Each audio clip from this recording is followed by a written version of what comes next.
Сайн байцгаана уу үзэгчид, та бүхэн өнөөдрийг аятухтай тавтаа өнгөрүүлж байна уу? DBS-ийн мэдээний албанаас эрхлэн бэлтгэдэг төвийн бүсээ мэдээллийн үйлбэрийн шинэхэн дугаар үзэгч та бүхэнд хүрэх гэж байна. Ингээд хөтөлбөртөө анхаарлаа хандуулна.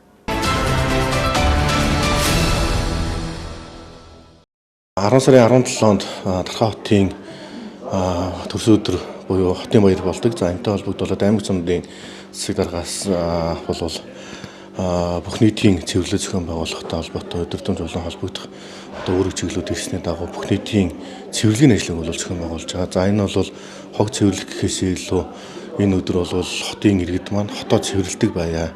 За эргээд одоо бас бүх нийтээрээ энэ одоо амьдарч байгаа орчин бол нийт эмчилгээний гудамжлал байгаа цэвэрлдэг байя гэдэг энэ агуулгыг бас давхар явуулж байна.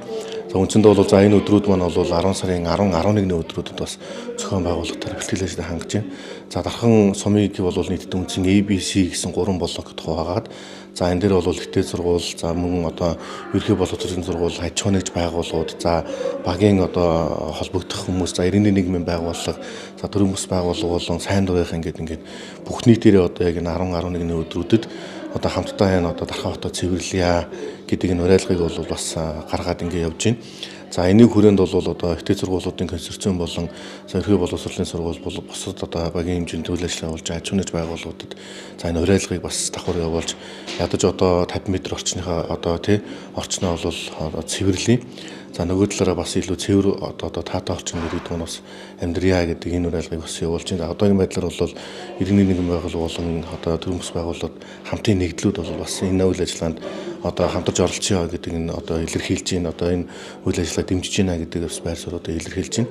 За тэгэхээр яг одоо хаана хог төвлөрхийн, за тэр төвлөрсөн хог болон одоо бусад одоо зүйлийн одоо хог тээврийн газар бол асуудал гэсэн байгууллагууд маань яаж тээвэрлэх гэдэг зүйлүүдийг хүртэл бид нар бас нөгөө холбогдох байгууллагуудтайгаа бас ингээд ажиллаа төлөвлөлөөд ингэ явж байна гэсэн.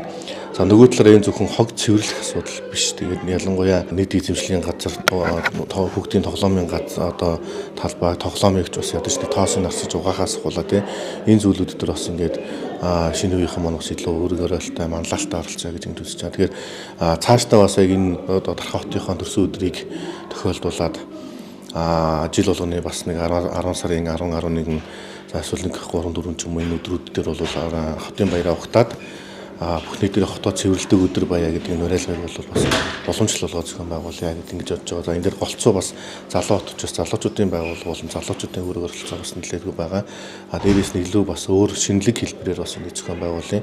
Зөвхөн одоо ажлынхээс илүү бас энэ хамтдаа ингэж анги хамт олноороо яаж хотоо цэвэрлэнгээ хөгжүүлж болох юм бэ гэдэг зүйлүүдийг бас ингэ нийгэмд эргээр гаргая гэдэг хэвлэл мэдээллийн байгууллагууд маань хүртэл бас энэ дээр идэвхтэй уриалж оролцоо гэж бас ингэж үсмээр байна. Хүн хөгжсөн хотыг бид нар хөгжсөн хот гэж үзнэ гэдэг. Тэр олон улсын бас хэрэгжиж байгаа soft city буюу зөөлөн хот гэдэг энэ концепт чинь өөрөө хотынхон одоо нийт эзэмшлийн болон хотынхон бүх зүйлийг бол өөрийн мэт ингэж хайрлах юм сэтгэл зүйтэй байх нь явж байгаа. Тэгэхээр хотын соёл гэдэг зүйлөөсөө л манай хотын иргэдээс бас шалтгаална. Орон нэг аймгийн хэмжээнд харахад хүртэл тарханчууд нэг өөр соёл байгаад байдаг. Илүү очир дараалал дээр хүртэл за бусад одоо асуудал хандж байгаа байдлаас хүртэл Тархаа хот бол илүү хотын иргэд маань илүү өөр соёлтой. За тэр соёл нь бол одоо энэ бол миний хот. Дээрээс нь би энэ хотын иргэн шүү гэдэг энэ ойлголтууд нь бас байдаг учраас ялангуяа шинэ үеийнхэндээ бас энэ одоо соёлыг уламжлах нь бас илүү чухал байна. Тэгэхээр ингээд миний асуудал биш, миний хот шүү дээ гэдэг хандлагаар залуучууд нь болон иргэд маань бас энэ асуудалд оролцоосоо гэж хүсэж байна. Дарханчууд Тархан хотоо хамгийн сайхан хот гэж нэрлэж, дуулж, энэ хотоор өргөлж багтдаг юм хүмүүс энэ одоо агуулгаараа энэ хоттой ажиллаж амьдарч суралцж байдаг. За удахгүй Тархан хотын маань 64 жилийн ой болно. Энэ огтоо Тархан аймгийн засаг дарга, Тархан сумын засаг даргаас цэвэр сайхан гот намрын одоо их цэвэрлэгээний аяныг өрнүүлж байгаа. Энэ аян манай бүх шатны сургалтын байгууллагын удирдлагууд, ахлагын сурагчид, оюутнууд оролцож хамтдаа хамгийн сайхан готоо зогслооход гаруй оролцоо уриалж байна. Тархан хотынхоо соёлтой иргэдийн хувьд орчин тойрноо цэвэрхэн байгаж үр хүүхдүүдэд тоолох орчныг ариухан цэвэрхэн байлгахын төлөө хамтдаа нэгтцгээе. Цэвэрхэн хотын соёлтой иргэдийн төлөө хамтдаа.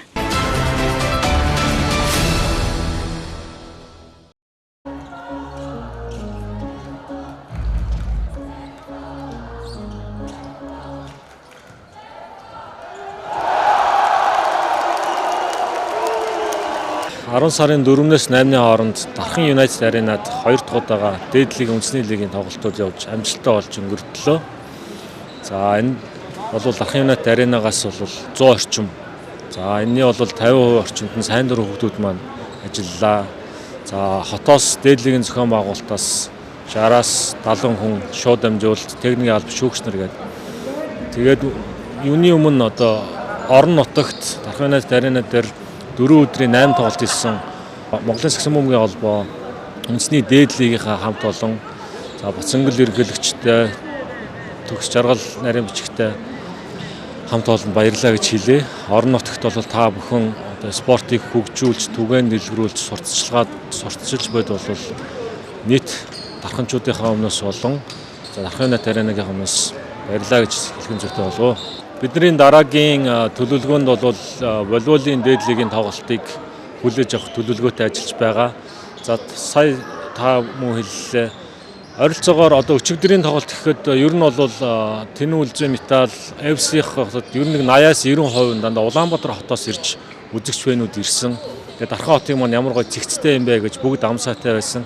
Тэрний хэрээр одоо эдийн засаг маш сайн өсөж байгаа Дархан тодорхой одоо мэдэгдэхүйц одоо өөрчлөлт оруулж байгаа. Нөгөө бүлд маань бид нар 2 цаг очролж хүмүүс хоолнд орж ийн гэдэг. Энэ бол бодиттой бас давхар спорт entertainment-ээр Дархан хотод эдийн засаг татж байгаа гэж харж байгаа. За мөн Дархан United Arena-гийн зүгээс бид нар бол буулууцтай хамтарч ажиллаж байгаа. За 20 хүртэлх хувийн Дархан United Arena-д ивент болон спортын үйл ажиллагаа хариуцж байгаа хийж байгаа компаниудтай бол шууд холболт хийж за буудлын захиалга болон үн төлбөр дээр оюун хатан нөхцөлөөр ажиллаж байгаа. За мөн одоо дээд лигийн энэ 65-аас 80 хүний бүрэлдэхүүнтэй багийг бол бид нар усан бассейн, за фитнес, за спорт заалуудаараа бас үн төлбөргүй хангаж ажиллуулж бас хотоос ирж байгаа одоо мэрэгчлэн шүүгч нарыгаа бол бид нар ая тухыг хангаж ажиллаж байгаа. Цаашдаа ч гэсэн энийгээ хийх болно. За мөн Дархан United Arena-ийн энэ жилийн онцлог бол бид нар маш их төсөв зардал гаргаж иж аль болохоор бид нар хотын соёл болон за Аймбанк Аренагаас тутахгүй хэмжээнд нь зохион байгуулах гэж хичээсэн багаараа за тэрс та бүхэн мэдж байгаах одоо LED дэлгэц за хөгжим гэрэлтүүлгийг нэмсэн байгаа. За энэ ч утгаараа бол үзэгч болон хотоос ирсэн фэнүүдийн хувьд бол нэлээд ам сайтай за өнгө төрхөө ч гэсэн бид нэр өөрчилсөн байгаа гэд баг багаар мэдээж бид нар шийдэх хөрөнгө оруулалтын асуудлууд байгаа ч гэсэн бид нар баг багаар алхамаар сайжирч байгаа байна. Та бүхэн Дархан хотын иргэд манаас хүлээцтэй бид бүхний ажлыг дэмжиж хамтран ажиллаарай гэж хэлье. За Дархан хотод амралтын 2 өдөр за мөн 1-р 2-р өдөр гээд нийтдээ 4 өдөр Монголын сагсан бөмбөгийн холбооны үндэсний дээд лигийн ээлжид цуврал тоглолтууд байна амжилттай зохион байгуулагдлаа. Тэгээ юуны дөрөнд Монголын сагсан бөмбөгийн холбоо үндэсний дээд лигийнхаа чин сэтгэлээсээ талархсан илэрхийлээ Дархан хотыг сонгож 2 дахь жиндээ хүрэлцэн ирж одоо энэхүү сайхан тоглолтоо зохион байгуулж агаад мөн хүрэлцэн ирсэн нийт багуудаа чин сэтгэлээсээ талархсан илэрхийлээ. За Дархан аймаг Дархан United Arena өөрийнхөө үндэсний хотынхоо нэр одоо багийнхаа нэрээр нэрлэгдсэн аренад амжилттай зохион байгууллаа. Энэ амжилттай зохион байгуулах бүх боломжийг хангасан Дархан United Arena-гийнхаа хамт олонд бас мөн чин сэтгэлзээ талархсан илэрхийлээ. Яг үндэсний дээд лигийг зохион байгуулах бүх стандартыг хангаж одоо яг тавьсан стандарт нормын дагуу энэ одоо үйл ажиллагаануудыг 4 хоногийн хугацаанд амжилттай зохион байгууллаа гэдгээ хэлье. За тэгээд мөн Дархан United бага дэмжгээр хүрэлцэн ирсэн бусад олон бага пэнүүд маань одоо багуудаа дэмжгээр хүрэлцэн ирсэн дарханчуудтай бас чин сэтгэлзээ талархсан илэрхийлээ. Тэгээд энэ 4 өдрийн туршид тоглосон бүх тоглолтууд маань Дархан хотод бол маш олон одоо үзэгчд спорт сонирх залуучуудыг татаж чадлаа. За мөн одоо энэ хэмжээгээр энэ одоо лигийн тоглолтыг үзэж хүрэлцэн ирсэн хөгжөөн дэмжигчид багийнхан маань Дархан хотын одоо эдийн засгийн нийгэмд маш том одоо хөрөнгө оруулалт хувь нэмрээ оруулаа гэж бодож байна. Тэгээд бидний хүсэл бол цаашдаа үндэсний дээд лигийнхантай хамтран ажиллах чин сэтгэлийн одоо зорилго бий. Тэхийн тулд бид нар одоо энэ аренага улам илүү одоо стандарт нормд хангахын төлөө улам илүү бусад зүйлүүдийг бас хийж хэрэгжүүлэхийн төлөө бол хичээн чармааж ажиллах болно гэдгээ илэрхийлээ. Тэгээд дахин Дархан United Arena-гийн хамт олондоо чин сэтгэлзээ талархсан илэрхийлээ. Дархан хотын энэ олон мянган үзэгчдийг төлөөж дарханчуудаа төлөөж энэ орныг бэлтгэж өнөөдрийн энэ төвшөнд бас тоглолтыг зохион байгуулсан баярснаа илэрхийлье.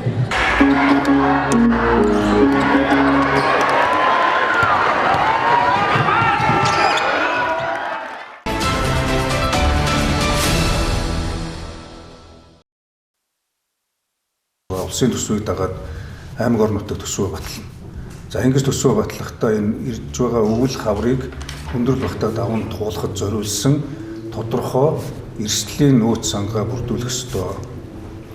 Холбогдох хууль тогтоомжоор төсвийн тухай хуулиарч төр, холбогдох хуулиарч төр улсын болон аймаг орон нутгийн төсвийг батлахдаа нэгээс доошгүй хувийг гамшигын эрсдлийг бууруулах, гамшигын үеийн хариу арга хэмжээнд зориулах гэсэн ийм хууль байд. Тэр энэ одоо шаардлагууд даалгаврууд хэр хэрэгжиж байна гэдэг дээр мэдээллийг авч үнэлт өгөлтөө өгч дахин шаардлага бүргүүлэхэд засгийн газар улсын хурал дээр ч энэ асуудлууд яригдсан.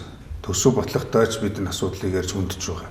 За мөн одоо шинэ оршоо үржилсэн хөгжил, үйлчлэлтийн бэлтгэл ажил түүнтэй холбоотой зөвлөм зөвлөгөөг аймаг орон нутгийн иргэдэд өгөх, хамтарч ажиллах, шаардлагатай дэмжлэг үзүүлэх чиглэлээр ажлын хэсгүүд гараад бүсгүйсээр аймаг-аймгаар ажиллаад явж байгаа тийм. Тэр улсын онцгой комиссийн шуурхай штабаас аймаг орон нутгийн шуурхай штабаас энэ ажлын хэсгүүдэд дэмжлэг үзүүлж малчид иргэдтэй хамтарч ажиллах, шаардлагатай дэмжлэгийг үзүүлэх, за мөн одоо зөвлөм зөвлөгөө хүргэхийн ажлыг эрчимжүүлэх шаардлага байна гэж үзэж байна. Та бүхэн сая Баруун аймгаар яваад ажиллаад ирсэн. Хаа байсан Баруун аймаг одоо Зүүн аймгаас өвчтөчл татж авна гэдэг бол хүнд зэрэгэлдээ одоо улс орнуудаас хорголж ин ч вэ, өвсөн ч вэ, тэжээл ч вэ бүгдийг төргөн шуурхай хүн зурталгүй оруулах боломж нөхцөлийг бүрдүүлэх асуудал гайр хяналтын байгууллагууд өгсөн байгаа, хэдийн зэрэгт өгсөн байгаа. Зүүн аймагч мөн ялгаагүй. Зүүн аймагт татж байгаа дэр хадлан тэжээлийн бэлтгэл хангалт нийлүүлэлт. За дээрээс нь экспорт зогссон байгаа. Дотоод хэрэглээг хангах, малчтад одоо өмнө хөргөдөлгөө өвчтөжл нийлүүлэх. Гэх мэтийн ийм олон асуудлууд бид нэр одоо ярьсан хийсэн төлөвлөсөн ажлуудаа гүйцэтгэхийг маш сайн анх хэрэгтэй. Улсын онцгой комиссийн даргын баталсан удирдамжийн дагуу Улсын онцгой комиссийн ажлын хэсэг сая Баруун аймагуудаар ажиллаад ирлээ. За ингээд явах хугацаанд энэ 100 гандуу гантай байсан Баруун аймагуудын одоо үйлчлэлийн бэлтгэл ажлын явцдаа газар дээр нь танилцаж аймаг орон нутгийн онцгой комиссуудыг хуралдуулж холбогдох үүрэг чиглэлийг өглөө.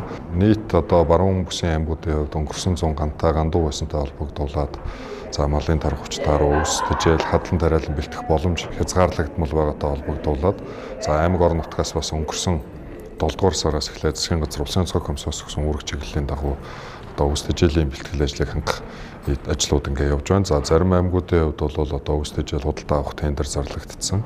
За нийлүүлэлтүүд ингээ хийгдээд явж байгаа бол зарим аймагуд дээр бол бас 77% хүртэл ус тэжээлийн нөөцийг бүрдүүлсэн ийм үр дүнтэй ингээд ажиллаж байна. За ер нь бол мөн одоо тухайн одоо аймагуд нь одоо баруун бүс одоо Оросын холбооны улстай хил залгаа учраас тухайн аймаг орон нутгууд за хил залгаа бүс нутгуудаас ус тэжээлийн хангамжийг нэмэгдүүлэх чиглэлээр аймгийн засаг дарганы бас холбогдох арга хэмжээг аваад аж ахуйн нэгж байгууллагуудтайгаа хамтраад ингээд ажиллаад явж байна.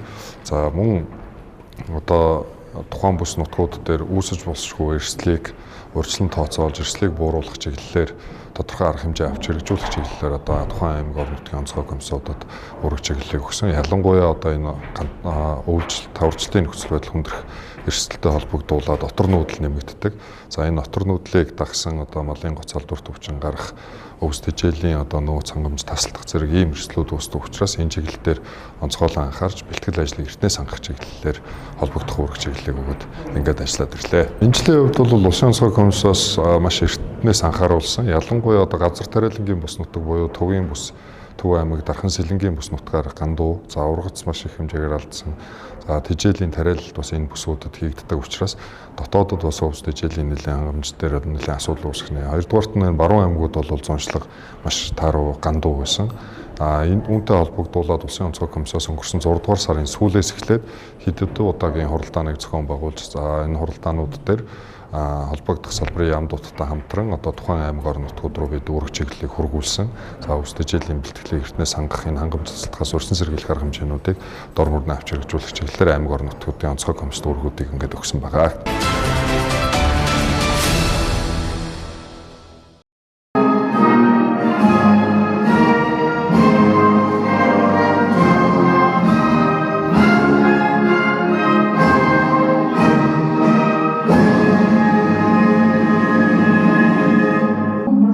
Дэлхийн дагуу 230 минут тутамдын удаа завсарлан аль болох хуралдааны дундуур төлөөлөгчд орж гарахгүй за мөн 16 дугаар тогтоол сумын иргэдийн төлөөлөгчдийн хурлын 2024 оны 12 дугаар сарын 27 оны өдрийн 11 дугаар тогтоол сумын засаг даргын 2025-аас 28 онд хэрэгжүүлэх үйл ажиллагааны хөтөлбөрийг тус үндэслэн 2025 оны төсвийн тодтголын саналыг танилцуулж байна. Төсвийн суурь орлого 54 тэрбум 171.9 сая төгрөг. За үүнээс бол одоо цалин хөлс болон түнтэй айддгах орлогын албан татвар нь 35 тэрбум 687.8 сая. Төсөвт тодтгол хийгдсэнтэй уялдуулж энэ төсвийн тодтгол бол оруулж хилцүүлж бол батлагдж байгаа юм. За манай Дархан сумын хувьд ч гэсэн тэр за орон нутгийн хөгжлийн сангийн хөрөнгө оруулалт жишээ нь 39%-аар буурсан. За нөгөө талдаа бол одоо нийт одоо хэмнэлтийн хуультай холбогдох төсвийн зардал нэгж болгон тусдаа зохицуулалтаараа хасагдаж ингэж тооцогдож байгаа. Тэгээд Дархан сумын хувьд бол одоо нийтдээ бол орон нутгийн 2 байгууллага, за дээр нь орон нутгийн өмчит аж ахуйн тооцоод 3 үйлдвэрийн газар, за соёлын 3 байгууллага, за дээр нь ерөнхий боловсролын 12 сургууль, сургуулийн өмнөх боловсролын 24 цэцэрлэг манай Дархан суманд хариалагддаг гэж байна. Тэгэхээр нийт одоо өссөн дүнгээрээ бид бүхэн бол 56 орчим тэрбум төгрөгийн санхүүжилт дотроо дүн шинжилгээ хийж, дээр хэмнэлтийн хуультай нийцүүлж хасах тодтголуудыг хийж одоо ингэж бол баталж байгаа гэсэн. Хэмнэлтийн тухай хуулиар хасагдж байгаа зардлуудын нэр төрлүүд хэдэн хувиар буурж байгаа вэ гэдэг бол тусдаа ингээ хуульчлагдаад залтуудтай байгаа. Тэгэхээр одоо яг түүн дээр нь нийцүүлэл энэ хасах тодтголыг хийж байгаа. Дархан сумын хувьд бол зөвхөн орон нутгийн хөгжлийн сангийн хөрөнгө оруулалт гэдэг ингээд аваад үзэхэд бид нар өнгөрсөн 2024 онд 3 тэрбум 909.2 сая төгрөгөөр бол одоо бид нар орон нутгийн хөгжлийн сангийн хөрөнгө оруулалтуудаа баталчихсан бол сая 1.5 тэрбум төгрөгөөр хасагдсан гэсэн үг. За энэ нь бол одоо яг энэ төсвийн тухай хуулиараа худалдан авах одоо тухай хууль тогтоомжоор ч гэсэн 5 сарын 31-ний өдрөөс өмнө бид нар тендерийн үйл ажиллагаа болон худалдан авах үйл ажиллагаануудыг бүгднгийн зохион байгуулах юм хуулийн цаглбартай. За энд бол Дархан сумын засаг даргын тамгын газар хөрөнгө оруулалтыг хэлцээрээ дамжуулаад бид нар бүх одоо үйл ажиллагаануудаа зураг төсвөө хугацаанд нь одоо боловсруулж тендерийн үйл ажиллагааг нь шалгаруулж за гүйцэтгэх байгууллагууд нь одоо шалгарч гэрээ контрактууд бүх юмнууд нь хийгдэж ажил эхлэх хэдий байсан ч гэсэн улсын хэмжээнд хасагдах тодтгол хийж байгаатай холбогдуулж 1.5 тэрбум төгрөгийн хөрөнгө оруулалтууд шууд бүтээн байгуулалтын ажил бол автоматар хасагдаж байгаа гэсэн үг. Тэгэхээр дээрх үйл ажиллагааг ч гэсэн бид нар үе шаттайгаар дараа жилийн төсвүүд дээр тавьж авах зүйр аргагүй болсон гэсэн үг. За энэ дотор бол мэдээж бол нөгөө төлөөлөгч нарын одоо багийн иргэдийн нийтийн орлуудаас орж ирсэн саналууд дээр тулгуурлаад нийтдээ бол 16 орчим төсөл хөтөлбөртэй холбогдолтой ажлууд байж байгаа. За дээр нь бол мэдээж бол зам, дэд үтц, за дээр нь бол одоо боловсролын байгууллагуудад хийгдэх хөрөнгө оруулалтууд одоо бусад чиглэлийн ажлууд байж байгаа. Жишээ нь бол өнгөрсөн онд бол нийтдээ урсгал зардлууд дээр давигдсан мөнгөн дүнгуудээс бол оны төгсгөл дээр бол 800 орчим сая төгрөгийг бол одоо үндсэндээ бол хэмнэгдэж буцааж бол улс тодтогчсон байхгүй. Тэгэхээр энэ нь өөрөө юу юм гэхээр авч зарцуулах хуулийн залт бол байхгүй. Мэдээж бол нөгөө тэр чин тоог цахилгаан ус дулаан гэдэг нөгөө яг юм урсгал зардлууд дээр гарч ирж байгаа мөнгөн дүнгуудийн л одоо зарцуулах ёстой төсөв болохоор нэг үргэлжлэл тухайн үед одоо хэмнэгдэжсэн тэр зардлуудыг энэ онд нь шууд хасаад тодтогод явчихж байна л гэж ойлгох хэрэгтэй. Энэ хүндрэл ер нь бол хүндрэл гарахгүй. Бид нар бол яг бүх тал дээр нь ингээд тооцоололуудыг хийж ингэж ажиллаж байгаа. Нэг үгээр хэлбэл хэтрүүлэгтэй буюу одоо илүү гарсан зардлуудыг л одоо татаж авах. Одоо нэг үгээр хэлбэл өмнөх онуудын тавигдсан төсвүүд дээр за хэтрүүлэгтэй гарч ирсэн тэр төсвүүдийн зардлуудыг л энэ онд бол шууд татаж авч тодтогч гинэ л гэж ойлгох хэрэгтэй. Дархан сумын орлогыг нийтдээ 56 тэрбум 247.9 сая төгрөгөөр Дархан сумын төсвийн зарлагыг 20 тэрбум 736.6 сая төгрөг. Хоёр асуудалтай уралдаж байна. За нэг нь бол мэдээж 2025 оны төсвийн тодтгол. За хоёр дахь нь бол 2025 оны газар зохион байгуулалтад одоо нэмэлт өөрчлөлт оруулах гэдэг ийм хоёр асуудал хэлэлцэж байна.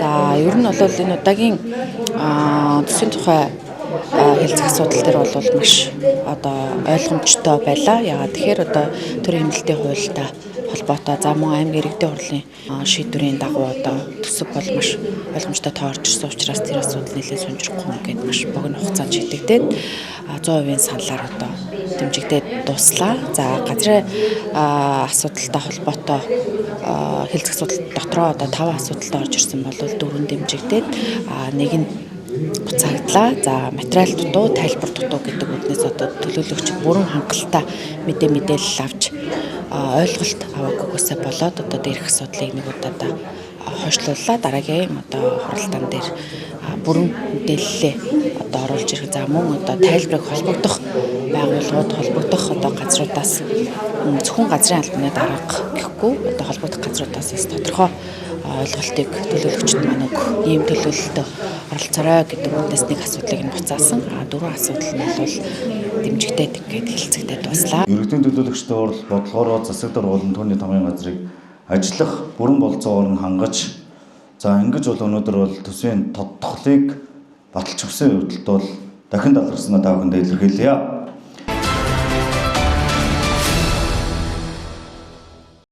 Мэдээллийн үйлдвэр бизнес мэдээлэлээр үргэлжлэнэ. Охид бүсгүйчүүдэд хэдийнэ танил болсон заяа бэлгийн гоо сайхны дэлгүүр нь 2011 оноос хойш бүгд найрамдах Солонгос улсаас 50 гаруй шилдэг аль биесны брендийг Монголдо оруулж ирж хэрэглэгч нартай хүргэж байгаа юм. Тэгвэл баяртай мэдээг дуулгахад заяа бэлгийн дэлгүүр нь дарханчуудад ойртож дархан хотны үндсэн салбарын үйл ажиллагаагаа явуулж эхлэх гэж байна. Заяа бэлгийн дэлгүүрийн нээлтийн үйл ажиллагаа 10 сарын 10-наас 10 сарын 12-ны дуустал үргэлжлэх төлөвтэй байгаа бөгөөд аль биесны нээлтийн арга хэмжээ 10 дугаар сарын 10-ны баасан гарагийн оройн 17 цагаас олон улсын худалдааны төвийн урд талбайд зохион байгуулагдана. Нээлтийн үйл ажиллагаанд оппозит хамтлаг хүрэлцэн ирж дуусахаас гадна тоглоом тоглож бэлэг авах, азтан шалгаруулах зэрэг олон төрлийн хөтөлбөртөө явагдах учраас дарханчууд та бүхнийг хүрэлцэн ирж хамтдаа цагийг өнгөрүүлэхийг урьж байна. За манай заяа бэлгийн гоо сайхны дэлгүүр маань 2011 оноос хойш тасралтгүй одоо хүртэл бүгд найрамдах Солонгос улсын 50 гаруй брендийг аль бие усны эрхтэйгээр оруулж ирж хэрэглэгч та нартай хүргэж байгаа. За манай аль бие усны нээлт болохоор 10 сарын 10-ны 17 цагаас 7 улсын худалдааны төвийн гадна талбайд болно. Тухайн өдөр болохоор азтан шалгаруулах үйл ажиллагаа, хөгжөөнд тоглоомууд, олон сюрпризүүд байгаа. Мөн оппозит хамтлаг маань хүрэлцэн ирж дуулна. Эрхэм мөндөд дарханчууд та нарыгаа хүрэлцэн ирэхийг урьж байна. Мөн онцгой мэдээг дуулгахад нээлтийн хямдрал 20-80%-аар зарлагдаж, худалдан авалт бүрт бэлэгтэй авах болно. Шинэ салбарын хаяг олон улс худалдааны төвийн 1 давхар 10 сарын 10-ны 17 цагт уулзцгаая.